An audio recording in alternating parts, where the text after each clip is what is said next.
આજે જે આપણે વાત કરીએ સાણિયા ખાતરમાં, સાણિયું ખાતર જે ગૌધનથી તૈયાર કરેલું છે એ જો આ સાણિયું ખાતર જે ગૌધનથી તૈયાર કરેલું છે આ કેડીમાં નાખેલું છે અને આમાં નથી નાખેલું એમ ને? સાણિયું નાખેલું એટલે સાદું નાખેલું એમ? આ ગૌધનથી તૈયાર કરેલું એ નથી નાખેલું? અને આમાં જે નાખ્યું છે આ ગૌધનથી તૈયાર કરેલું એ નાખ્યું છે, બરાબર ને? હવે જે આ સાણિયું ખાતર ગૌધનથી જે તૈયાર કરવાનું છે એની પ્રોસેસ, જે સાણિયું ખાતર છે એની અંદર એક ઢગલા જેવું કરીને એની અંદર નાખવાનું હોય છે, જે 40 થી 45 દિવસની અંદર સાણિયું ખાતર આખું કોહવાઈને તૈયાર કરી દે. ત્યારબાદ ઓછી જગ્યામાં સાણિયું ખાતર આપણે વધારે જગ્યામાં ઓછું સાણિયું ખાતર નાખીએ તો એ સારું એવું કામ આપે છે. આમાં નાખેલું છે આ ગૌધનથી તૈયાર કરેલું સાણિયું ખાતર નાખેલું છે અને આમાં નાખેલું છે એ નોર્મલ નાખેલું છે એમ ને? જે રેગ્યુલર સાણિયું ખાતર આવે છે એ, અને આમાં નાખેલું છે એ ગૌધનથી તૈયાર કરેલું છે એ.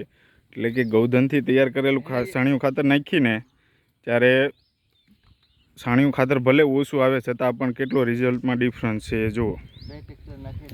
આમાં કેટલા 2 ટ્રેક્ટર નાખેલા? ને આમાં કેટલું નાખ્યું છે? આમાંય 2 નાખેલા.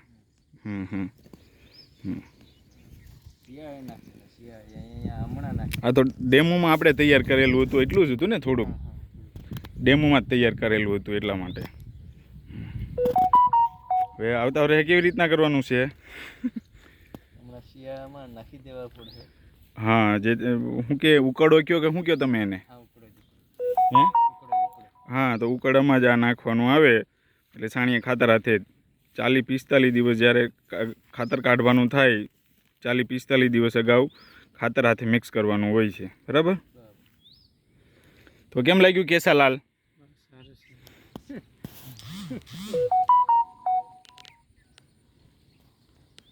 કેટલા ઢોર છે તમારે?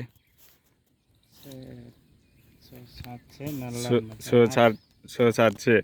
હવે જો આમાં જે આપણે આમાં છે ને સાણિયું ખાતર નાખેલું છે ને આમાંય સાણિયું ખાતર નાખેલું છે, બરાબર? પણ આમાં જે નાખેલું છે આ નોર્મલ તમે જે નાખો છો એવી રીતના જ હોય છે. અને આ જે સાણિયું ખાતર છે એ આર્યું જે ગૌધન આવે છે એનાથી તૈયાર કરેલું ખાતર છે, બરાબર છે? સાણિયું ખાતર જ તે, પણ જ્યારે સાણિયું ખાતર નાખવાનું થાય ને એ પહેલાં 45-50 દિવસે અથવા 40-45 દિવસે પહેલાં આ તમારે એ સાણિયા ખાતર હાથે મિક્સ કરવું પડે.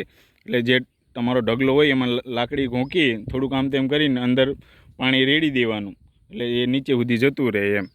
એવી રીતના સાણિયું ખાતર તૈયાર કરવું પડે. એટલે તમારે શું છે આ રાસાયણિક ખાતર થોડુંક ઓછું નાખો તોય તમે જુઓ આમાં રિઝલ્ટ, બરાબર ને?